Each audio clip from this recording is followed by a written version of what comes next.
Good evening, everybody. I'm Dr. Soumya Kasturi. On behalf of WinCards Group, we are conducting this e-class today.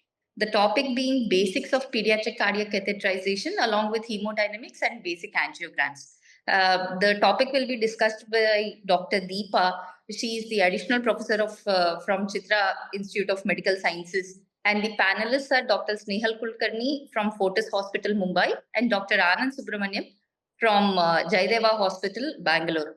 These three are the people who directly and indirectly have taught me. So I learned a lot from them. So hope the postgraduates also will learn a lot. Along with me, there are two other panelists, Dr. Sujata and Dr. Anupam. So this is basically a session for postgraduates. So whoever has any questions, we encourage them to write the questions in the chat box. Right. So let's start the session. Over to you, Dr. Deepa. Good evening. So I meant it as a truly interactive session. So anyway, please feel free to interact. You can put your questions and your comments in the question and answer. So let's start. So you'll have a lot of questions when I'm presenting.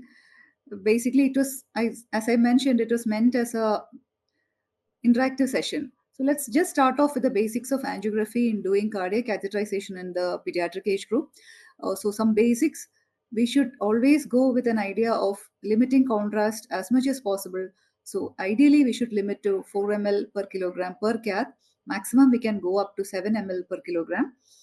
We usually use a flow rate of 1 ml per kg per second. We can increase it to 1.5 ml per kg per second, especially in shunt lesions. And of course, we can also use biplane to reduce both the contrast as well as the radiation.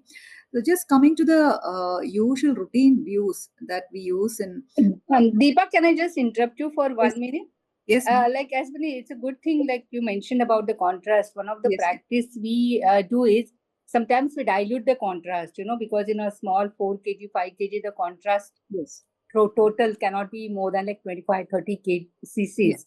Yes. And if you have like something like pulmonary atresia, then we know that we require a lot of dye for angio. Sometimes I dilute it like in a 30 cc dye, I may add another 15 cc. Yes. So we can have a little higher limit for a contrast use. Yes, this is especially important when we are doing newborn interventions. We can use 1:1 with saline and contrast, or even lesser amount of contrast diluted with saline. Yes, ma'am.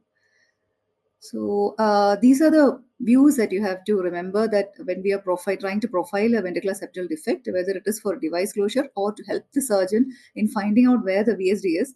So for if you remember LEO cranial, LEO 60 cranial 20 resembles a parasternal long axis view in a echocardiography. So if you think of what VSDs you can see in a parasternal long axis view, the first thing that comes to your mind is of course perimembranous VSD. The second thing is muscular VSD. So both these VSDs you can profile in LEO 60 cranial 20. And if you want to profile subarterial VSD, by which I mean subpulmonic VSDs, you have to use a RAO with a bit of cranial. If you want to profile an inflow VSD, if you look at echocardiogram, you would probably be using an apical 4-chamber. So the view that is similar to an apical 4-chamber is a LEO 40 cranial 30 to 40 view. That is to profile the inflow VSDs. We'll just come to some examples.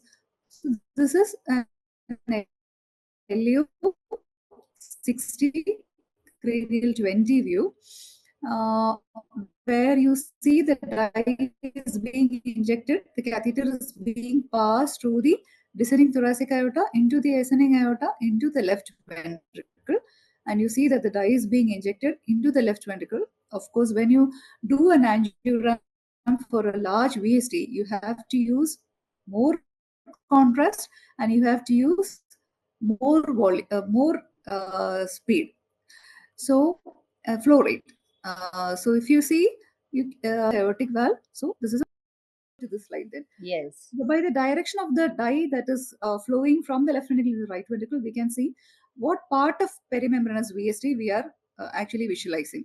So perimembranous VSD with an inflow extension will flow downwards. If you see, it is flowing downwards direction. And if the perimembranous VSD has got a subaortic extension, you see that the dye is almost flowing horizontally into the right ventricle. This is a great implications when you're trying to do a device closure. So here, the first image, you have to be more careful about the tricuspid valve, whereas in the second image, you have to be careful about the aortic valve. So you have to be careful about the aortic valve here. Here you have to be careful about the tricuspid valve when we are doing a device closure. The next is a perimembranous VST with an infundibular extension. That is, it is extending towards the pulmonary artery side. So here you have the dye going superiorly. So these are all soft indicators. This is just to help you when you are dealing with device closures. This is another VST. You see that the direction of the jet is going down, and you see that the right atrium is filling with the dye. That means that this is an indirect Gerbert defect. The TR is probably the VST jet going through the defect into the right atrium.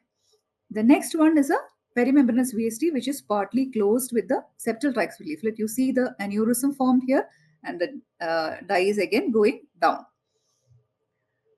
This is an example of a subpulmonic VST, which usually we don't do an angiogram because usually subpulmonic VST, when we diagnose in early childhood, we usually send for surgery to prevent RCC prolapse and aortic regurgitation. But nowadays, small subpulmonic VSTs are also sometimes taken up for device closure, in which case this is a view that you take. It is an RAO view, and you're nicely profiling the VST right underneath both the aortic valve as well as the pulmonary valve. So how do we profile a patent ductus arteriosus? If you see here, we have taken a aortogram in the lateral view, and we have profiled the VST. And actually, I wanted to ask the people who are watching what device they think it is, but I think they have to put it in the chat box. You can put in the chat box what device you think this is. It's an unusual device that is being used for a PDA closure. You find that this is a lateral view, and the injection has been made in the descending aorta, and you see the PDA, you see the arch, you see the main pulmonary artery, and you see the left pulmonary artery, and the PDA has been closed in the next image with a device. What is this type of the duct? Can people write in the chat box? Yes. That will give a clue as to what device has been used. Can people write in the chat box what is the kind of a PDA this is? What is the type of the PDA this is? I hope people know the classification. We just wait for reply, or we keep on going deeper. We can wait. Some of the questions which are asked to stimulate you to read. Yes. This is a, that you are seeing that this is a long tubular duct, and which has constrictions in between. Deepa, I don't see that. Yeah, madam, actually, if I have to see the Q&A, I have to go off my PowerPoint. So maybe you can read out, madam, what is written in the chat box. What I see, it's a long tubular duct, and I see some kind of a constriction at the pulmonary end. So there are A, B, C, D, E. Now E also, isn't it? F as well. E, F, not A, E, E, F, sorry, F also. Yeah, I think one person has got it right. Someone has written it's a vascular plug. Yes.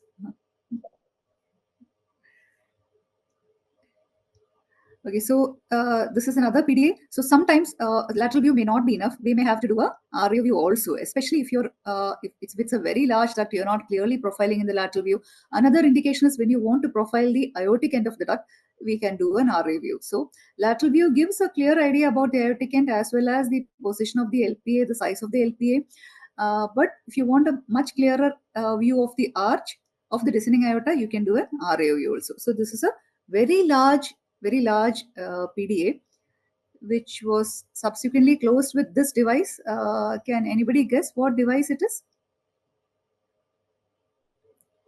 It is a symmetric device, as you can see. So a symmetric device that can be used to close large hypertensive ducts.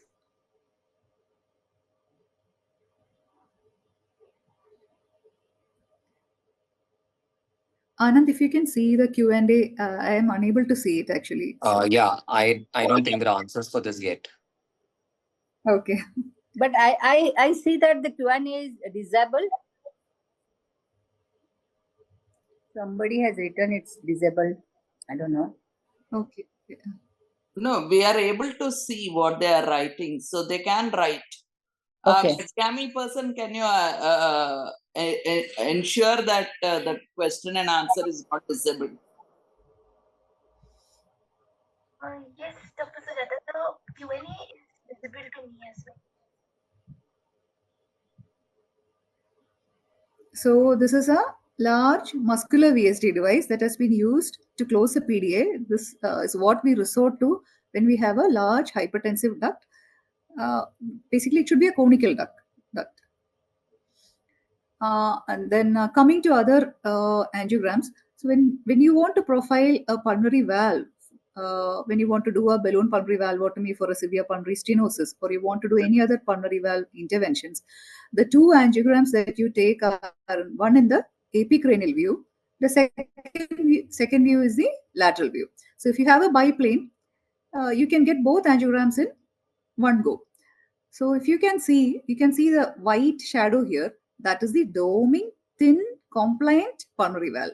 So in this pulmonary valve, you're very confident to do a BPV because you're more likely to get a good result. You see, it is a thin, pliable, doming pulmonary valve. You see the same thing in the lateral view as well.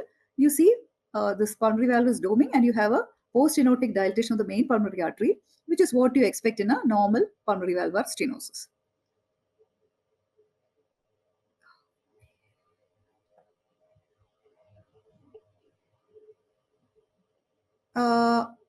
Is my screen visible? Yeah.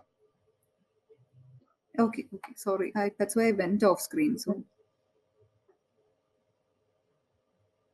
So if somebody can say what is the difference between, in the Q&A, if somebody can type what is the difference between what I showed earlier and what you see in the two images here.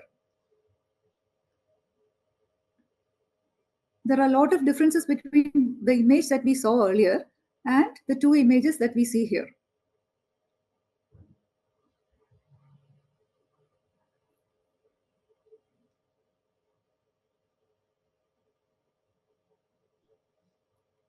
You can appreciate that this is the pulmonary valve in this case, and here is the pulmonary valve in the second case. So what is the difference from the previous angiogram that we saw?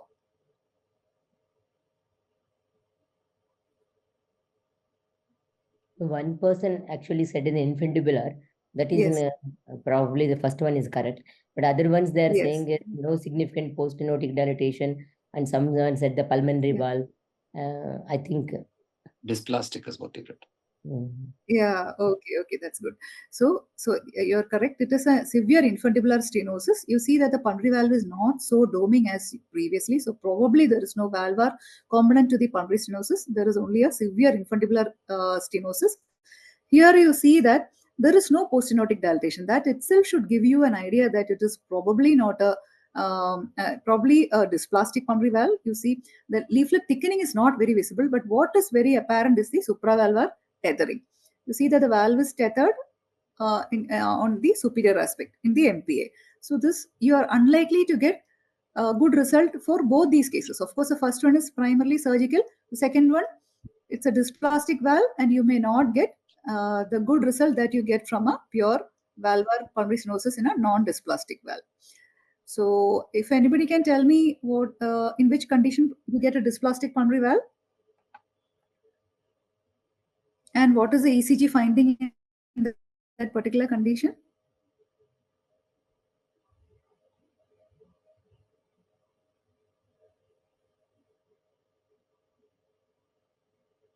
Written Noonan short PR. Okay, Noonan, but more than short PR. Okay, PR interval can vary more One than has that. written left axis deviation. Yes, northwest axis in a Noonan. That is that gives you a valuable clue that you're dealing with a not the usual kind of valvular pulmonary stenosis. So when you want to profile an aortic valve, you take the same view as you took for a perimembranous VSD. That is, you go for LEO 60, cranial 20. And once you've taken an angiogram, you have to assess the aortic valve morphology. You also have to see if there is a subaortic membrane. What is the relationship to the interventricular septum and the mitral valve? and how do the coronaries look like. So you get a wealth of information from doing an ascending aortic angiogram, as well as if you suspect a subaortic membrane, maybe you should go ahead and do a LV angiogram as well. So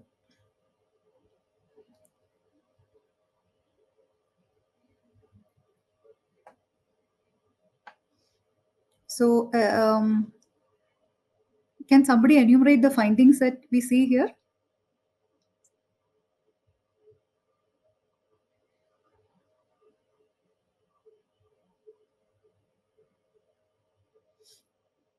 This was a sick infant with severe aortic stenosis.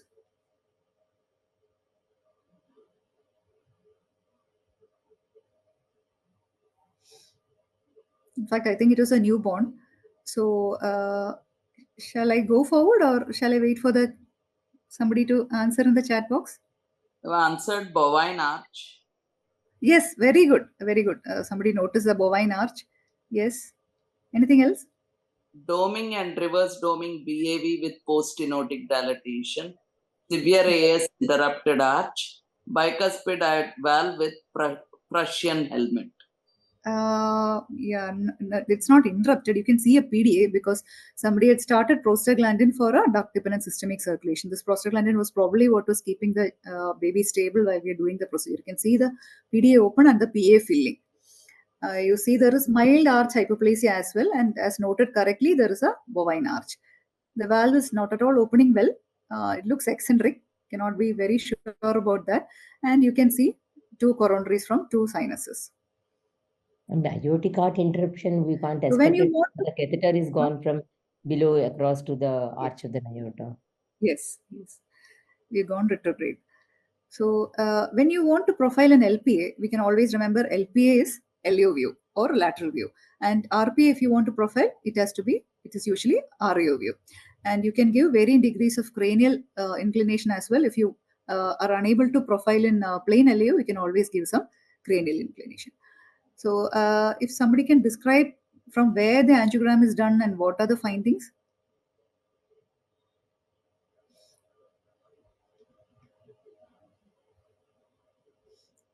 So course of the catheter, where is the dye injected, and what are the findings?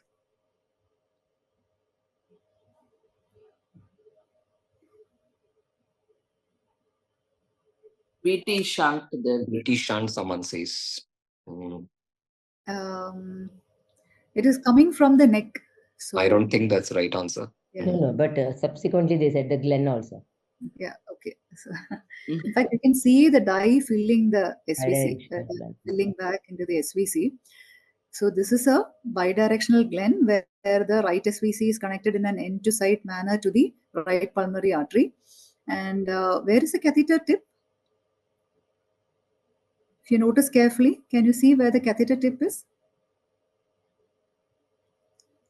Catheter tip is actually lodged in the main pulmonary artery. You can see some antegrade pulmonary blood flow through the hypoplastic pulmonary valve. If you notice closely, you can see the pulmonary valve moving. You can see some negative clearance, so there must be some antegrade flow. You see a very well-developed, good-sized right pulmonary artery. But what has happened to the left pulmonary artery? The left pulmonary artery is very small. But arborization seems quite decent. You can see all the lobes are having branches, but the branches are small. So this is a hypoplastic left pulmonary artery.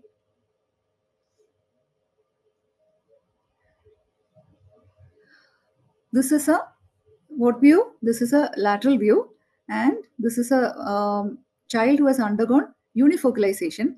And unifocalization means we have connected the MAPCAS to the branch pulmonary artery and completed the intracardiac repair. So after unifocalization, most times we have to go in and deal with all the MAPCAS that have become stenotic, where you have tried to join them to the native pulmonary arteries. So the view is, so this is a stenting of the left pulmonary artery and all the MAPCAS that have been unifocalized to the left pulmonary artery. The view is lateral view. Okay, this is just to familiarize with the views that we use for different branch pulmonary arteries. To see the so much beading and narrowing of all individual branch pulmonary artery segments. It has been tackled by stenting as well as by balloon dilatation of all the individual branches. Okay.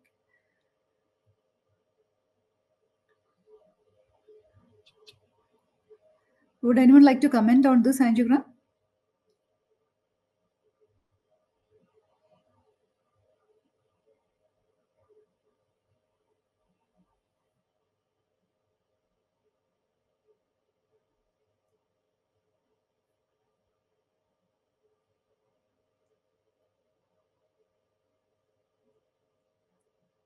Anand, has anybody written in the chat box? Not yet. Yeah, peripheral PS, someone says. Yes, yes, very good.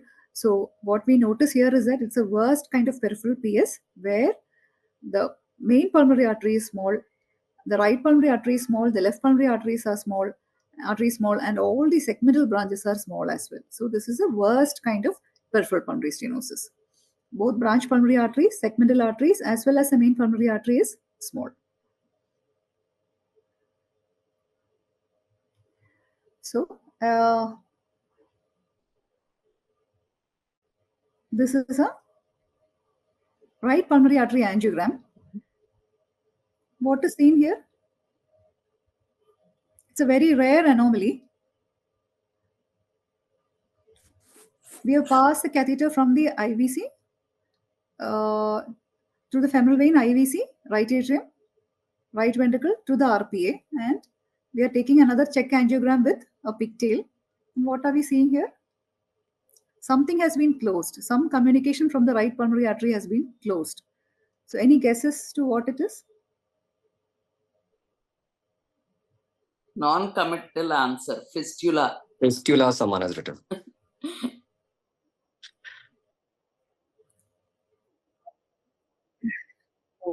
It's a fistula, but to which structure? There are answers: AP window, right-sided PDA, RPA to LA. PA to LA fistula. So, yes. Okay, so this is an RPA to LA fistula. Yeah. AP window, usually we take an AP view, we don't take an RAO view. And AP window also, usually it is to the left. It is to the left of the spine. AP view, and the device will be to the left of the spine.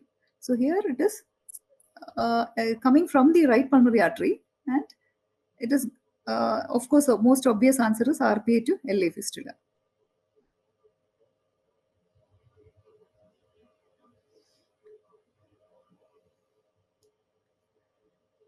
So these are two different kinds of coarctations. The first one is a infantile coarctation post-surgery, where the child has had a recoarctation. So in a recoarctation, we always go ahead with balloon dilatation. This is a native coarctation. Where is the angiogram done in the second instance?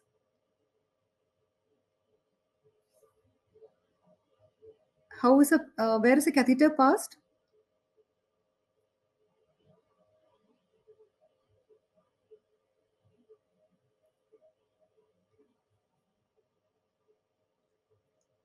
written radial route. Yes, okay. So here, the first one, we have gone retrograde from the descending aorta into the arch and taken an angiogram. In the second case, we have deliberately taken an angiogram from the radial artery because it is a very tight coarctation. It's an A2 coarct in an adult. So these are the two views that you take for coarctation. You take a plain LAO, some 40 to 50 inclination, and if you want further delineation, you take a RAO view as well. So an LAO view and an RAO view to supplement your imaging. This was meant as a question, interesting question. So if anybody can answer, this was a post-arterial switch baby. This baby developed ventricular dysfunction. At the first review visit, we noticed severe ventricular dysfunction, and the surgeon was quite worried because he knew that this baby had a peculiar coronary anatomy. So the surgeon wanted us to do a coronary angiogram to see if things were all right. Can you describe the finding here?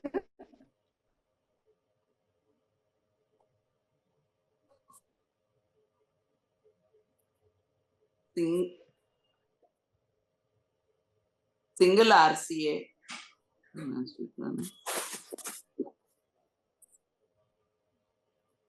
Single coronary RCA giving all branches, anomalous origin of left coronary from right cusp. These are the answers. Single coronary. Yes.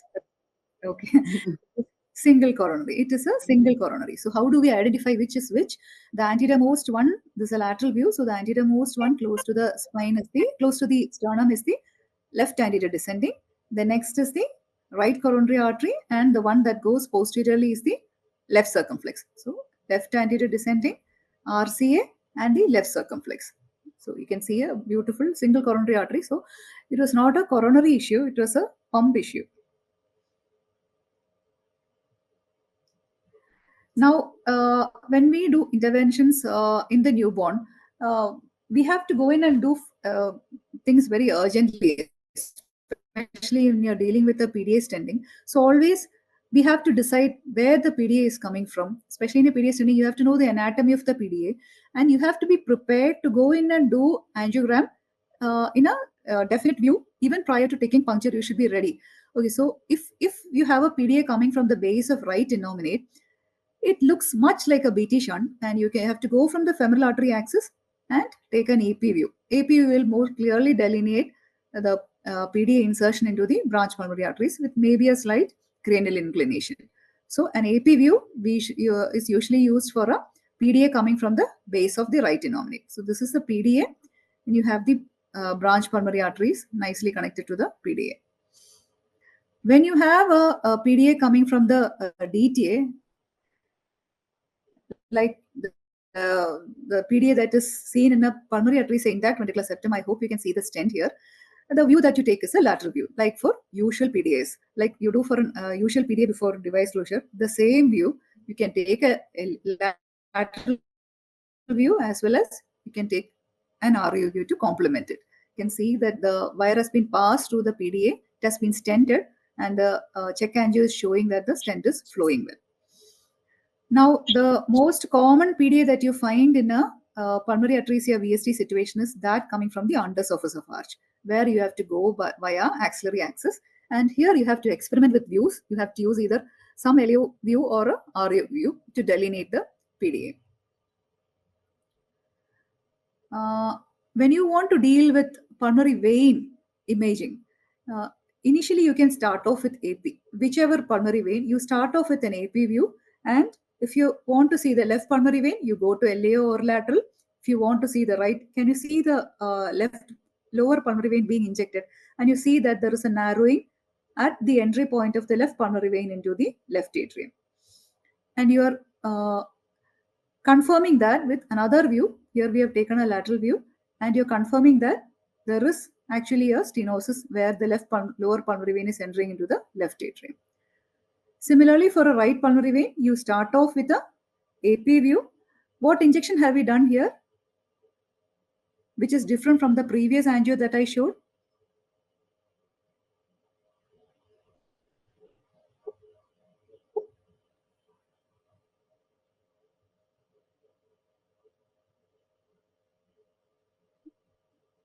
Anybody?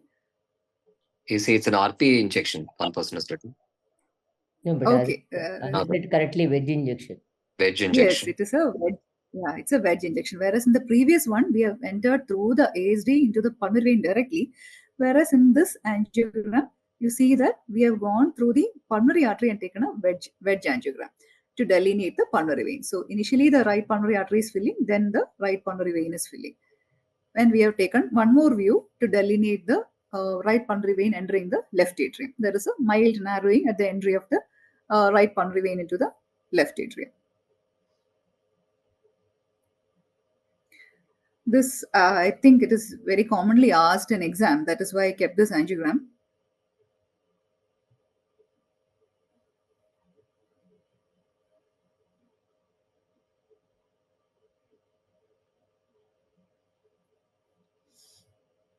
So the view itself will give you a clue.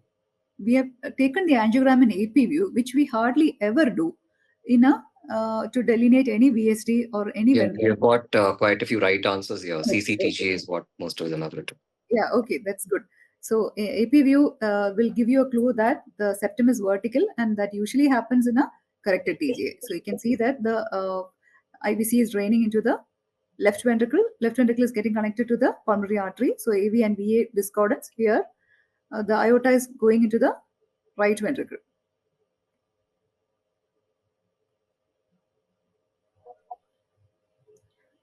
This is another aortic root angiogram. If anybody can tell me, it's a very unusual case. So if anybody can tell me what is being seen here, it's a post-op case. You can see the sternal wires. It's a post-op case. Another clue is this is also another switch baby. It was a 1.4 kg arterial switch, smallest baby that we have operated.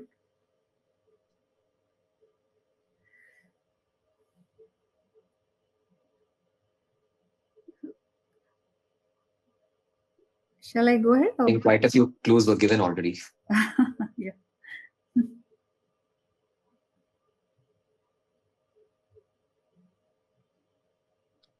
This is a difficult one, ma'am. Yeah, it's difficult. It's difficult. So you can see the anastomotic site. There is mild narrowing here, but that is not the issue. So the issue is that there is a coronary ostial narrowing. You can see that actually both coronary ostia were narrowed.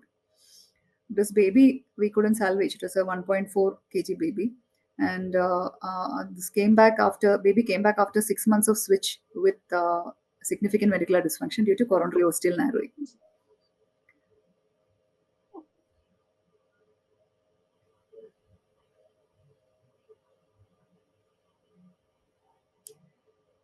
Anybody wants to try this?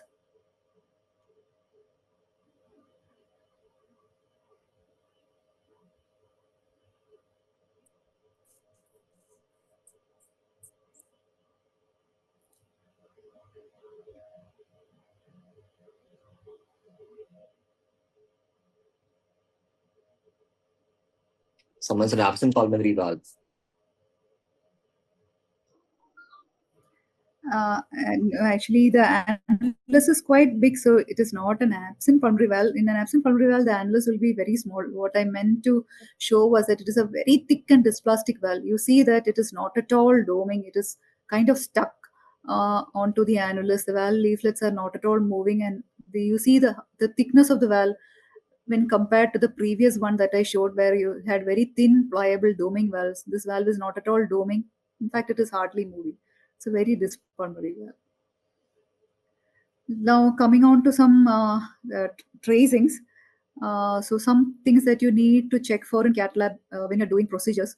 So these are systemic artery traces from the same patient. Can anybody say what are the differences?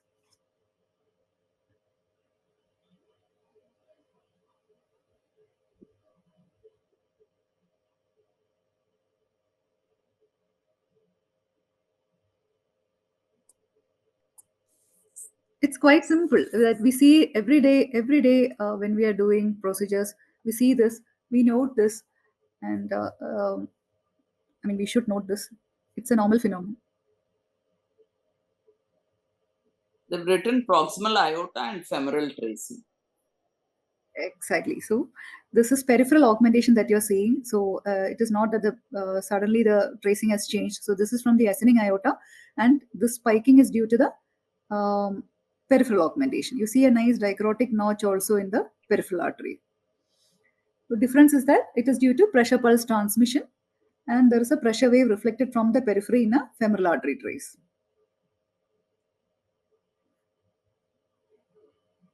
So again, just to look at some of the fallacies, the top steep one is the ascending aorta trace, and the smaller one is the femoral artery trace. Obviously, we are probably dealing with a coarctation of aorta.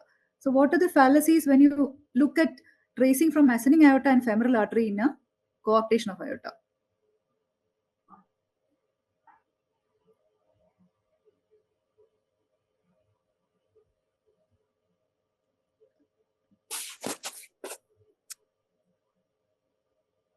in this tracing, what are the fallacies? So you see there is a big gradient.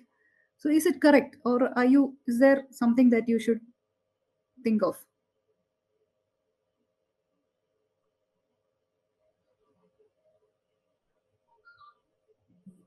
Shall I go ahead or?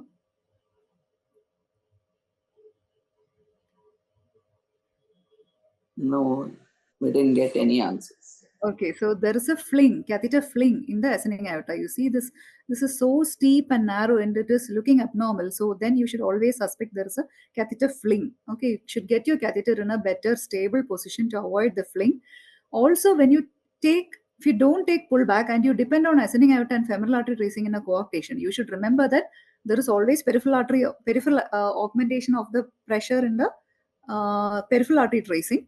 So you are likely to underestimate the gradient if you're taking ascending aorta and femoral artery trace. Also, you are likely to overestimate if there is a fling of the ascending aortic catheter. So these are the two fallacies.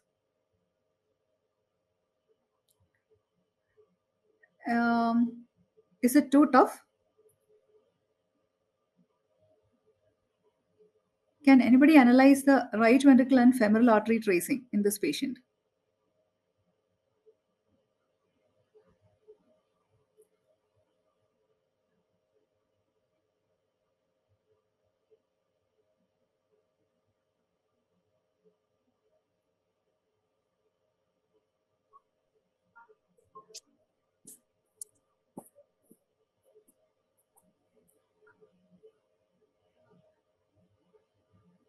So this is right ventricle and femoral artery tracing. So the pressures are nearly identical. So we are dealing with. Someone says it's a systemic right ventricle. Not sure. Okay, but more common could be a systemic right ventricle. Okay, in a you mean like in a corrected TGA or a TGA? It could be a large VST. It could be a large VST with pulmonary hypertension, or it could be a VST with pulmonary stenosis, where you have nearly equal femoral artery and RV tracing. What is interesting is that, see what has happened after the VPC. There is a premature complex, and see what has happened to the right ventricular beat after that. There is hardly any change. So what do you expect in a normal RV versus what do you expect in a RV with a large VSD? So that was the point that I wanted to highlight here. So what do you expect in a normal RV after extrasystole, and what do you expect in an RV with a large VSD? So we all commonly speak about the Brockenborough-Braunwald phenomena, where you have augmentation of the ventricular complex of the LV after a post extrasystole. So what you should, what you start noticing when you do cath is, when you put an extrasystole in a normal left ventricle, you don't get post extrasystole potentiation of the ventricular beat in an LV. Whereas in an RV, in a normal RV, you're doing cath in a person in a normal RV. If you put a extrasystole, you have augmentation of the post extrasystolic beat. Okay, so RV and LV behave opposite to each other when you give a post extrasystole, normal LV and RV. But here, the RV is behaving like a normal LV. Why? Because it is connected by a large VST to the LV and it is behaving like a LV. So the explanation is quite detailed. I don't think I have the time to go through that, but maybe you should read up on that. It's very interesting. So if you see that there is no post extrasystolic potentiation of the RV, there is a large VST connecting the RV and the LV. Shall I go forward, or are there any questions? No, please, can you give an explanation why the LV and RV differs? Okay, so yeah, okay. So in a normal RV, when you give a post extrasystolic beat, there is a sudden fall in SVR, and because of the sudden fall in SVR, whatever the extrasystolic potentiation, the added volume that is being pumped out, it is able to be accommodated in the peripheral circulation. That does not happen if there is a LV outflow tract obstruction, whether it is fixed or dynamic. So in aortic stenosis and in hypertrophic obstructive cardiomyopathy, this accommodation into the peripheral system does not happen. So there is extrasystolic potentiation. But in a normal LV, it is accommodated because SVR suddenly falls after a post-extrasystolic beat. What happens if you give the same beat to an RV? The pulmonary arteries are already, it is so compliant that it is unable to accommodate any further increase in volume. So there is a potentiation of the beat in an RV when you give an extrasystole, whereas it does not happen in a LV. So it behaves differently. RV and LV behaves differently. That is the explanation. It is very, very nicely described in a very old article where they have studied a lot of patients with normal RV and LV, and they have given extrasystoles, and they have found that this is the reason. Shall I go forward or? Yeah, I think you can go. Okay.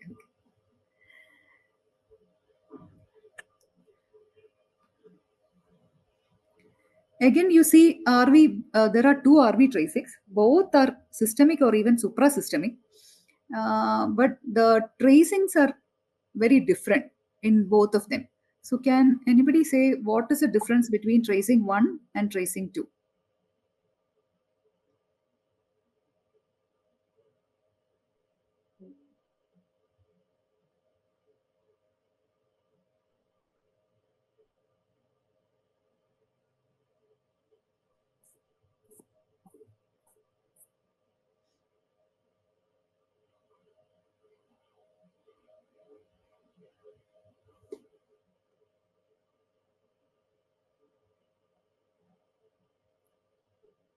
Anand, shall I go forward or? They just wrote that second one, sharp peak is seen. So yes. Yes, okay. So that is the morphology, the characteristic of the wave. That is what I wanted you to notice. So if you see the first one, it has got a rounded peak which resembles very much like a LV. So LV is rounded and usually RV is more peaked or triangular shape. So here it is, sir? Anna? No, I was just, yeah. So here RV is probably connected to the LV via large VST, and it is yeah, so it is connected to the LV by a large VST, and so it is behaving like an LV trace, whereas here there is no VST, but the RV is under high pressure. So likely it is a severe pulmonary stenosis with intact ventricular septum. It's an inverted V configuration. Okay, this is quite simple. I just wanted to, so this is a aortic trace.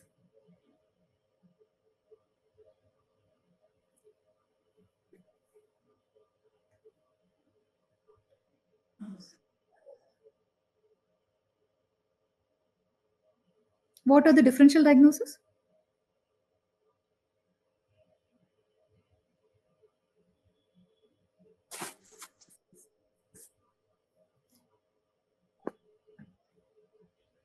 you've written supravalvular AS. Yes, that is one differential diagnosis, but much more common than supravalvular AS is quite uncommon. They already Anything mentioned more about common? coarctation. Okay, coarctation. Okay, so coarctation is the thing that should come first in the differential diagnosis. Supravalvular AS is a little bit more uncommon. Next, this is a difficult tracing. So this is a pulmonary artery to RV pullback. So the first part is pulmonary artery, and this is a pullback. I had to merge the two because they were taken at two different times. So this part is the pulmonary artery tracing. This is a pullback. So what are the findings? It's I can give another clue. This is a post-arterial switch, and the child came back with some complication after a post-arterial switch. The child is 8 years old. So this is a PA to RV pullback. And I can give another clue. These three beats are different from these three beats. Neo-PS, someone has written. Neo-PS, bit more specific. So if you notice, these three beats are different from these three beats. That is a clue.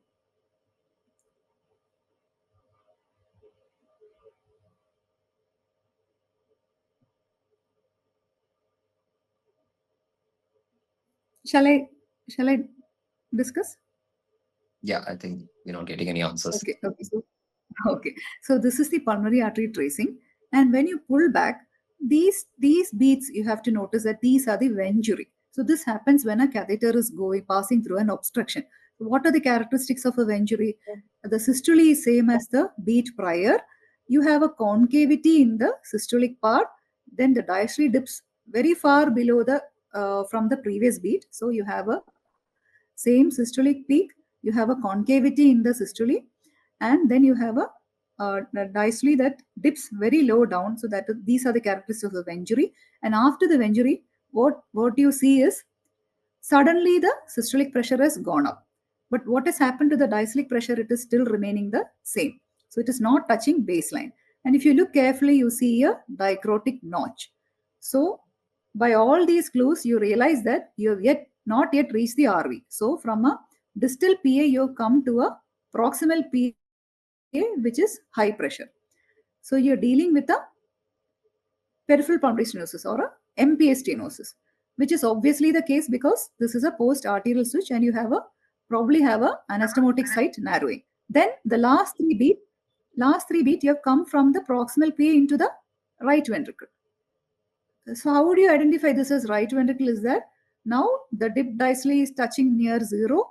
You have an end diastole and then the RV peak. So RV systole corresponds to the proximal high pressure PA chamber, but the diastole falls below that of the proximal PA chamber. So this is a proximal PA stenosis.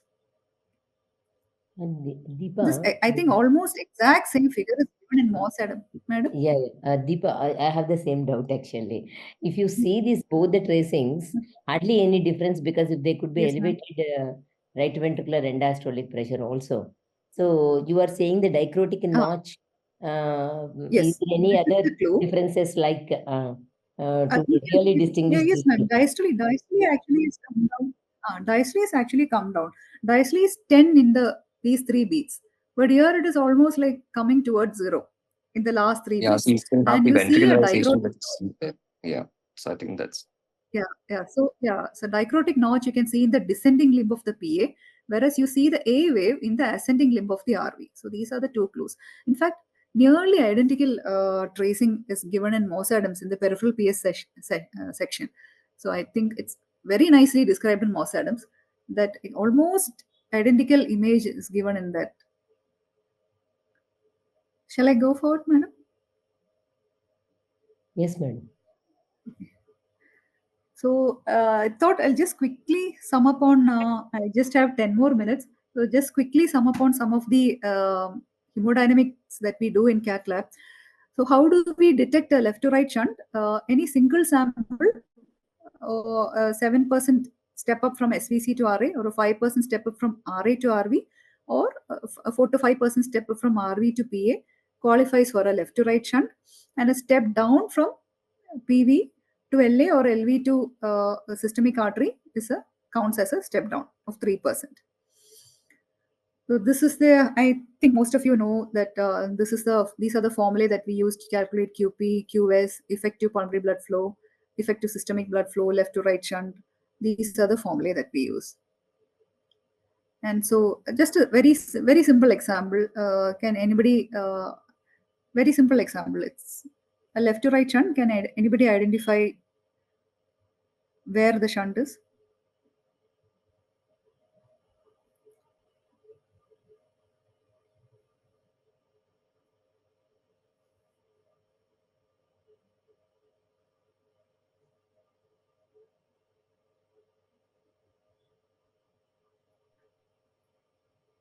Atrial level, you say. Okay. One is at the atrial level. Anything? Any other abnormality?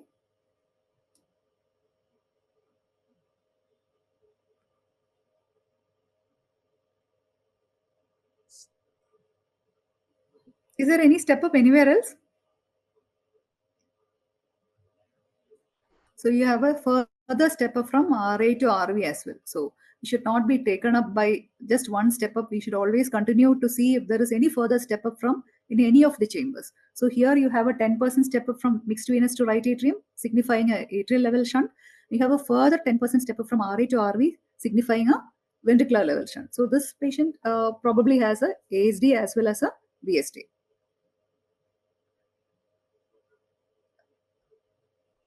I just put some questions. I don't know if it is little tough. So this was a 9-month-old child who underwent a palliative procedure on day 40 of life. So underwent a palliative procedure day 40 of life and suddenly has come back now. Oh, I've written the answers as well. So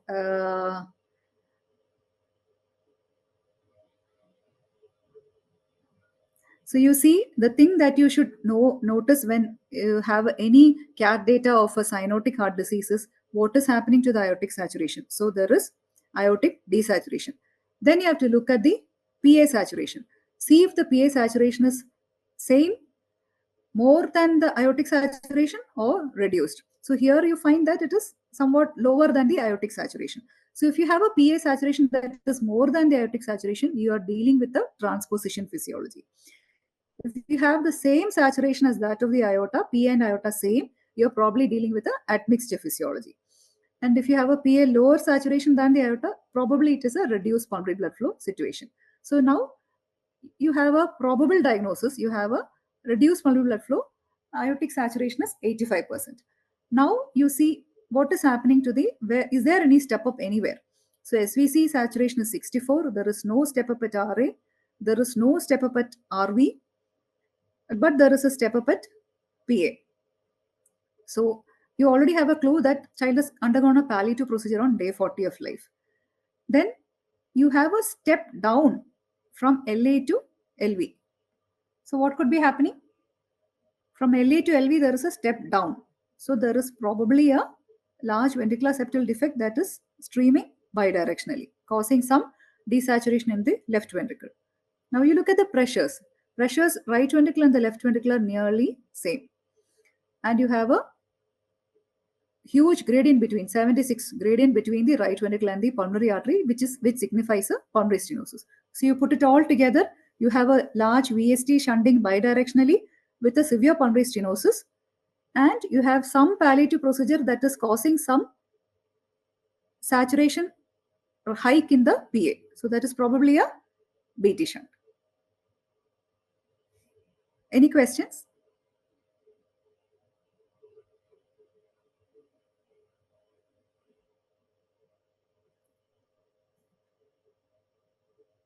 Anand?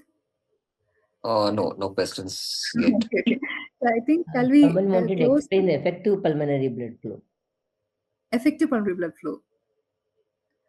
Okay, shall I just go to the TJ slide then, madam, because it is very clear in a transposition physiology. So effective pulmonary blood flow is the deoxygenated blood that is going to the lungs for oxygenation.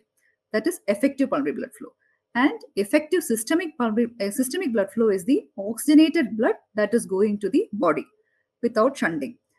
So if you see, so usually in normal people, the total pulmonary blood flow is actually the effective pulmonary blood flow, because whatever is going from the right atrium to the right ventricle is going to the pulmonary artery.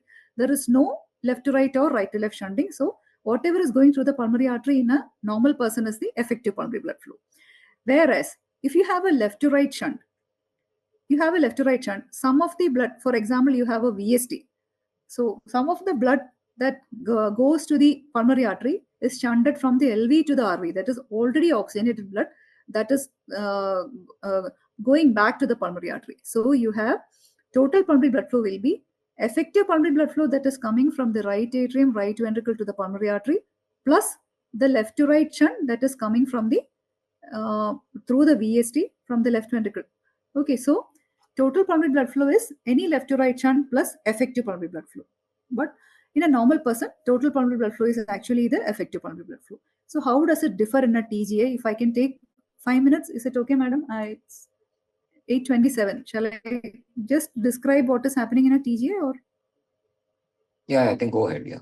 Yeah, that is important, because in all the shunts are also, so these people are asked to calculate the effective pulmonary blood flow, even to know the right to left shunts and everything also. So they wanted the explanation. Okay. So what happens in a TGA is that the circulations are in parallel. So all the systemic venous return, all the deoxygenated blood goes right down back to the body, back to the aorta. And the pulmonary venous return, the oxygenated blood goes right back to the lungs. So it is not compatible with life. So for it to be compatible with life, there has to be admixture. So how does the admixture happen? When you have any shunt at the atrial level or ventricular level or the ductal level from the right system to the left system, now you can tell me what is happening. The deoxygenated blood, some of it is shunting through an AST or VST into the left system. So this is anatomically, it is a right to left shunt, but what is it actually providing? It is actually providing the effective pulmonary blood flow. So the term effective pulmonary blood flow is so very important in a TGA. So you have an anatomic right to left shunt that is providing the effective pulmonary blood flow in a TGA. Okay.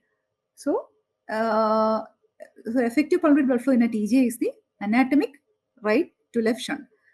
So what is the effective systemic pulmonary blood flow? Whatever shunt is flowing from the left side of the heart to the body, to the aorta, that constitutes the anatomic left to right shunt, and that is the effective systemic pulmonary blood flow. It's a very difficult concept, but once you know this, you understand how important it is in a TGA to have adequate intercirculatory mixing, because you are not concerned with total pulmonary blood flow in a TGA. You are concerned with effective pulmonary blood flow, where you want the deoxygenated blood to go into the lung. You don't want the oxygenated blood to go into the lung. So you want to increase the deoxygenated blood that is going into the lung, and you want to increase the oxygenated blood going to the aorta. So you have to make sure that you have effective pulmonary blood flow as well as effective systemic blood flow in a TGA. And which is the best chamber for mixing in a TGA? That will provide both effective pulmonary blood flow as well as effective systemic blood flow. There has to be communications. So which communication is best? Yeah, please say atrial level. Yeah. Yes, it is at the atrial level, because at the atrial level there is not much pressure difference, and so the shunting is nearly equal in all cycles of the in all phases of the cardiac cycle, and you are not increasing the total pulmonary blood flow. Whereas if you have a large VSD as opposed to a large ASD, if you have a large VSD in a TGA, you are increasing effective pulmonary blood flow, but you are also increasing the total pulmonary blood flow. So much so that you can land in pulmonary edema in a TGA. So TGA with a large VSD will be in much more significant heart failure than a TGA with a large ASD. So TGA with a large ASD will be much more stable. Shall we stop here now, madam, and maybe take a... No, what they wanted is the equation to calculate the effective pulmonary blood flow. Explain that. That's what they usually asked in the exam. Okay. Yeah. So QP minus left to right shunt.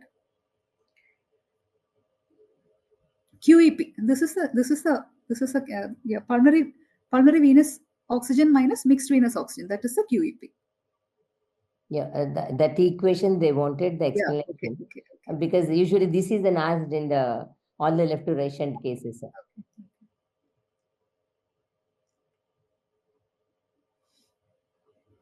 So shall we stop here and maybe proceed in another class? It's already 1 hour. Yeah, I think that is the best, and it is so nice. And all of us are also putting our brain to understand it. So it's very good.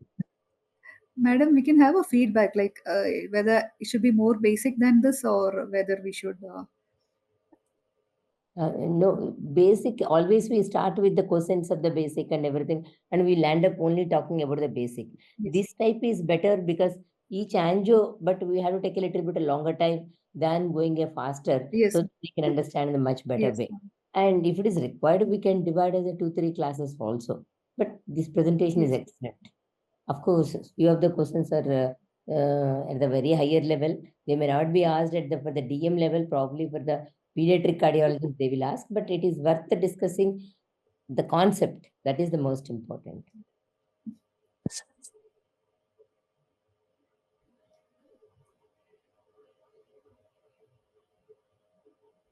Anyone want to add any comments? Anand sir or Snehal ma'am? No, I think that was quite exhaustive what Deepa did, and especially some of the pressure tracings, highlighting what happens in the peripheral PS, the pullback, where you try to analyze the diachrotic notch. I think all that were subtle things which most of us would not notice. So I think it's important for the students in training to analyze all this.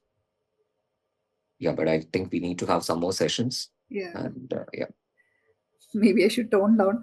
I think we should start a little bit more basic, and then I don't know my audience whether they are pediatric cardiologists or Adult and pediatric postgraduate students are the target audience, ma'am. okay.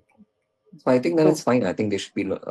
It's good that they are aware of such things, because I think in a lot of event centers they may not have exposure to pediatric cardiology. So I think that's where we need to fill in the gap. So I think it's fair.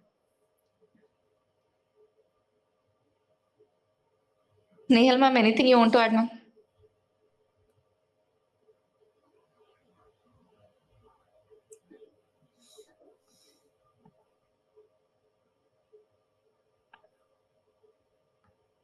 I don't think ma'am is there. Sujata ma'am, anything? Thank you, Dr. Deepa. Was really exhaustive and wonderful to have you. Soumya, go ahead and conclude. I really thank Deepa madam for such a great session. All of us have learned a lot, and Dr. Anand and Dr. Snehal for moderating it and keeping all the audience and taking care of all their answers, trying to tell Deepa ma'am and everything. Truly, we enjoyed. It was a very great session. As everybody said, we would try to do another session in this year, again on pediatric cardiac catheterization and the hemodynamic tracings and oximetry runs. Thank you, everyone. It was a great session, and we had 91 participants. I've never seen so many students logging in for one session. Thank you, everyone. Thank you. Good. Thank you. Thanks. Thank you. Bye. Bye. Bye. Thank you. Thank you, sir. Thank you. Bye.